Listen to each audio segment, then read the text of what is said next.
Hey you guys, it's Amy Gretchen. Welcome back to another Project Life Process video. This is from the year 2022 and this is week 15. So I believe it is the week of Easter. It's in April and I'm actually going to be using the April Studio Calico kit. I can't remember what it's called offhand, but it is April and you can view that actually if you go to studiocalico.com and look at their past kits, you can see what was all in the kit, but I am sharing a little bit here, just kind of showing you the die cuts, the stamp sets, and then the cards you will see in just a little bit. This also did come with some alpha stickers, some chipboard. I don't end up using those alpha stickers, but I am a big fan, so you'll probably see those coming up. I feel like I can definitely get at least 3 Project Life spreads with one kit, so it's really, really awesome how many supplies are offered, how many cards are given in these kits. I feel like you can really use them. And what I really like about them as well is they have a variety of colors, but that they go together. So you'll see that I will tend to pick colors that are complementary for one spread, and then it will be the same kit, but it will look very different because I'm using the cards that are different colors but that are complementary to each other. So anyway, you can see that there's a lot of corals and yellows and then blues. And I just think it's really cool that you could use the same kit twice, but it could look like you're using 2 different kits. And I think that that's one of my favorite things about these Studio Calico kits. So I'm putting my photos down and then you saw me go through all of the cards and kind of look through. That's one of the things I like to do because there are so many cards available, is to go through all of them and kind of pick out the ones that I think will really go well with this kit, or excuse me, with this week. I was, kind of leaning more towards pastel colors, even though most of the kit had pastel colors in them. I was kind of leaning that direction just because of Easter.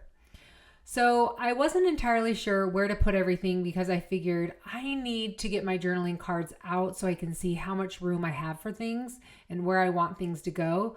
So this is all the journaling from this week. And the letters that you can see, those raw chipboard letters, those are from those are from Ali Edwards. Those were a add-on, I think, during May. They had an add-on, could have been April, I'm not 100% sure, but I'm pretty sure it was in their May products. I really, really loved these large numbers. And of course you could use them for a traditional scrapbook layout, but I thought that this would really work well with Project Life. And I really wanted to highlight individuals in my family and just kind of what's going on with them. And so that is what I decided to do here. I think I chose a week that I don't know if I had a lot of very specific stories that I wanted to tell. So I decided that I could tell more kind of general stories of what's going on with each member of our family. So you can see that I typed everything out just on white cardstock, and then I'm going to add a flip up using some vellum, and I'm going to create that here, and then adding that letter on top of it, just so the T is for Tess. So if I want to know what's going on with Tess, then I can go to that journaling. So I really do love how this turned out. I'm going to walk you through that process here. So I'm using some thin vellum. I decided I had some thicker vellum, but I feel like when I fold the vellum, when it's thicker, it tends to crack. So I went with the thinner vellum that I have. And my cards are, of course, 3x4. And so the vellum is, I just actually cut the vellum right in half. So it was 4 1/4. And that allowed me to have 1/4 of an inch that I could fold over so that I could create that flip up. And I also realized that in order to get a really good fold, I needed to create a score line. So I just grabbed over this scoring tool. This one is from Martha Stewart that I believe is not available, but I will have a scoreboard available down below if you are interested. I think there's one from Score Buddy or something like that. That's really great. I think it's an invaluable tool to have for crafting. So that's definitely something that I would have in my studio. So you can check that out if you're interested.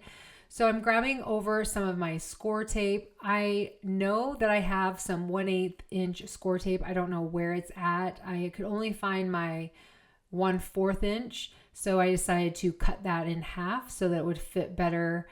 And you can see that I just added it right onto the card, then added my vellum and folded it. So now I'm going to be doing the rest of them. I wanted to just do one to see if it would actually work out the way that I was envisioning. So I just did the one, and then you'll see that I'm going to do the rest of them. I'm not entirely sure if I skipped through. I think I do skip through. Yeah, I ended up skipping through. Well, maybe not. Maybe I was just going slow. Maybe you'll see this entire process. I think I do skip through maybe adding the letters on or something like that, because I feel like, I don't know, it just added a lot of time and it was very repetitive, and you don't really need to see all of those things. But rest assured, I'm just adding on the tape to each of the cards. I decided to put it on the cards. I thought it would be a lot easier to put onto the card instead of putting onto the vellum. One other thing that I would suggest using this Scor-Tape, and again, I will have this linked below if you're interested. I believe I got this on Amazon, is I like to be able to score it down onto the paper just using the bone folder, just because it sticks a lot better. I think sometimes when you don't press in that tape, it can often pill up and become temporary instead of permanent. And so I really like to score that down. You can see that I've made a mistake and I just need to flip that over so it's flipping up correctly and not upside down. And now that I have all of that done, I'm just going to score the top just so everything folds down really nicely and doesn't kind of bubble up. I also thought the weight of the letters would help it from kind of pulling up as well. And then I'm just going to stick down the letters. So you're going to see me work through this, making sure I've got all of my letters in the exact right place. In case you're wondering, the L is for our dog Lola. So I have one for each member of the family and then Lola. The one thing that I did not do, so for Bella, she is married. She does have a husband, and I did not put one for him. I just did one for both of them together, and I just did it under the B. So there's journaling for both of them, but since these letters were so large and I couldn't change them, it's not like it was a digital product that I could change the size of. So I just decided to just do the B and make it easy, not a big deal. And then for the A, I thought it worked out really great. Under the A has Adam and I as well. So I thought that worked out really good. Okay, so I am so sorry that I'm so close up. I did not realize that I got close up and then I forgot to come back out. So you can see that what I'm doing is just trying to move around all the cards and figure out where to put everything. I felt like this was sort of a puzzle. I didn't want to have any of the journaling cards next to one another. And so I was trying to figure out, how to place the journaling cards and then how to place all the other cards so they made sense. So it just looked balanced and then it actually looked really good together. So you can see there is the end result of how I kind of added everything. And you can see that I tried to also not put any of those journaling cards on top of one another either. I just wanted to have a really good spread so that it would really move your eye through the week and through the spread. So anyways, that's one of the design tools that I try to do as I'm placing things down, is think about the triangles and how it helps the viewer to move through the story. All right, so now that I've got everything placed down, the next thing that I'm going to do is do my title card. I'm just going to quickly add the dates with the rolling date stamp. And you saw that I added one of the die cuts just right onto that periwinkle card off to the left. And now that I have everything in place, now I'm going to adhere all of these letters down. So again, I'm just using that same Scor-Tape, and this is where I'm going to jump in and kind of skip because you don't need to see me lay everything down, but I cut the tape where I needed to cut, where I needed it to be just a little bit thinner. And then I centered that letter right onto the card. Sorry, my head got in the way. And I'm just going to go through and do each of those individually. I was just doing it by eye. Tried not to make too much of it, but you can see how it looks when it flips up. I'm really fond of doing these types of stories in my project life where you're just really highlighting someone. And I've definitely done it before. And you can see in some of my past weeks where I've just highlighted one person. And I do like to use initials like this. So when I saw these large letters, I just knew that I had to do something like that in my project life. I really think it looks so great together on the spread.